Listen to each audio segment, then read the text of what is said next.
Doctor Vivek Gupta, cardiologist, Delhi Apollo hospital से। तारीख है 17 जून। बाईपास सर्जरी और एंजियोप्लास्टी दो ऐसी टेक्निक हैं जो दोनों का गंतव्य एक है, यानी कि एक राजधानी है, एक फ़्लाइट है। राजधानी मतलब है कि अगर आपको बॉम्बे जाना है तो राजधानी जा सकते हैं, शाम को 4:30 बजे की पकड़िए, सुबह 10 बजे पहुँच जाएगी। और अगर फ़्लाइट से जाना है तो शाम को फ़्लाइट पकड़िए, 1.5-2 घंटे में पहुँच जाती है। तो एक बाईपास सर्जरी आप समझिए राजधानी की तरह है, और प्लेन जो है वो एंजियोप्लास्टी है। एंजियोप्लास्टी में आप जल्दी छुट्टी हो जाती है, लेकिन कई बार क्या होता है कि पेशेंट होता तो इतने ब्लॉकेज होते हैं कि एंजियोप्लास्टी टेक्निकली चैलेंजिंग होती है, डिफ़िकल्ट होती है, कॉम्प्लेक्स होती है, तो आदमी भी, डॉक्टर भी कहते हैं बाईपास सर्जरी करा लीजिए, पेशेंट कहता है बाईपास सर्जरी कराने में डर है। बाईपास का एक बड़ा वो है, जापान में बाईपास सर्जरी बहुत कम होती है। उसका कारण ये है, हमारे साथ बैठे हैं ये अच्छे लोग हैं, ज्वेलर्स हैं, और ये लगते यंग है, लेकिन इनके अभी हमने हाफ बाईपास, मिनी बाईपास करा है और एंजियोप्लास्टी भी करी है। इसको कहते हैं हाइब्रिड प्रोसीजर।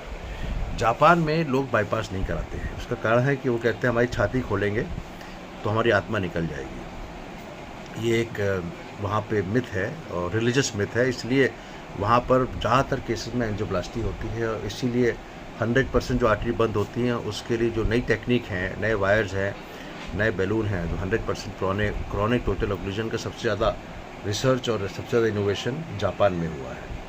एंजियोप्लास्टी जो एक प्रोसीजर है जो बिना ऑपरेशन के बिना छाती खोले, बिना ऑपरेशन के बैलून से, वायर से स्टेंट लगाते हैं। इसको भी 1977 में पहली बार हुई थी एंजियोप्लास्टी, और 87 में पहली बार स्टेंट आया था। 93 में स्टेंट और जम गए, मतलब अच्छे स्टेंट आने लगे, और 2003 में मेडिकेटेड स्टेंट आने लगे। इस तरह से काफ़ी लंबा इनोवेशन रिसर्च हुई है। मैं फ्रांस में काम करता था 96, 97, 98 में। उस समय स्टेंट काफ़ी कुछ पॉपुलर हो गए थे, लेकिन इंडिया में उस समय इतने नहीं थे। तो मैं जब वापस आया फ्रांस से 98 में, तो जो वहाँ का एक टेक्निक थी कि टेक्निक या वहाँ पे जो चलन था कि अगर 3 ब्लॉक है तो तीनों में स्टेंट लगा दो, जो अब यहाँ पे हो गया है। उस समय काफ़ी लोगों का रेजिस्टेंस हमें महसूस करना पड़ा।